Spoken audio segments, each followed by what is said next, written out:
Welcome to the Study Skills Handbook website. Let's log in and take a short tour. You'll be given a username and password for your school.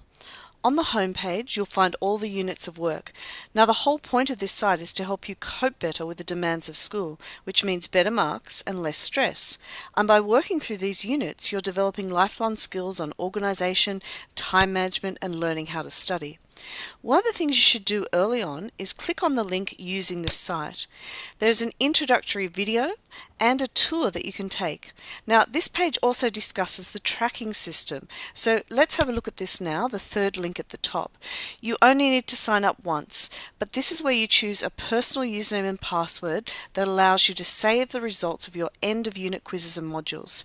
You'll still use your school username and password to log into the site. These personal ones are used just to save your results.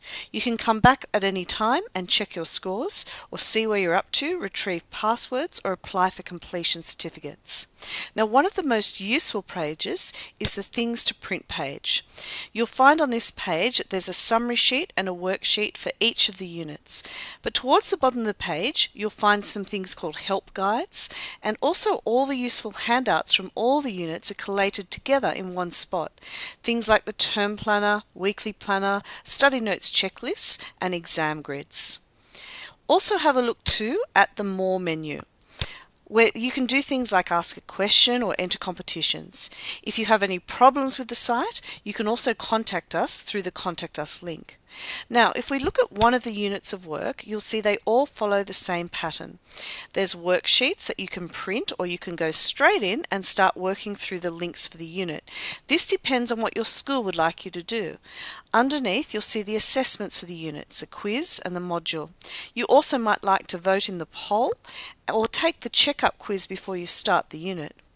Now, the beauty of the site is that it's not just sit and read. There's lots of different things to look at, to listen, and to do. So let's go into the unit.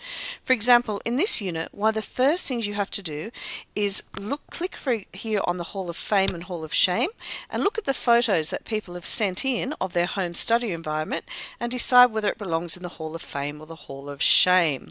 You'll also find too, throughout the site, there's audio links, videos of students, and you'll be asked to put in your ideas and opinions, and when you come back, you can see if your answers have been added to the page or the approaches that other students take. There's all sorts of different activities along the way, student-generated content, and checklists. You'll notice too that blocks of text have these audio buttons in case you prefer to listen to the information instead of just reading it. Now, each unit has 2 assessments. At the bottom of the page, you can see the first one is a quiz. Some of these quizzes are multiple choice, some are true and false, or fill in the answer. To access the quiz, this is where you enter your special tracking system username and password.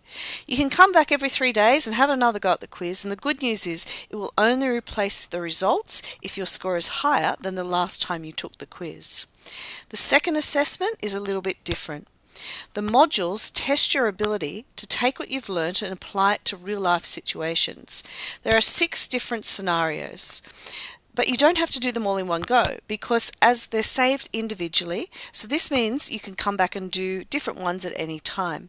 When you get to the end of all 6 scenarios, it takes you to a page where you compare your answers to the model answers, and it creates a digital portfolio that you can review in the tracking system. Now, there are many things on this site that students find useful throughout all of the different units.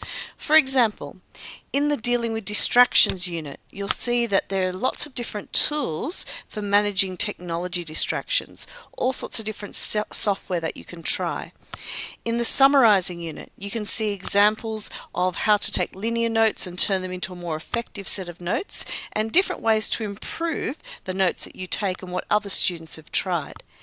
If your handwriting's not great, then check out this page on special tips for improving your handwriting, as well as some unique different types of pens that you can try too.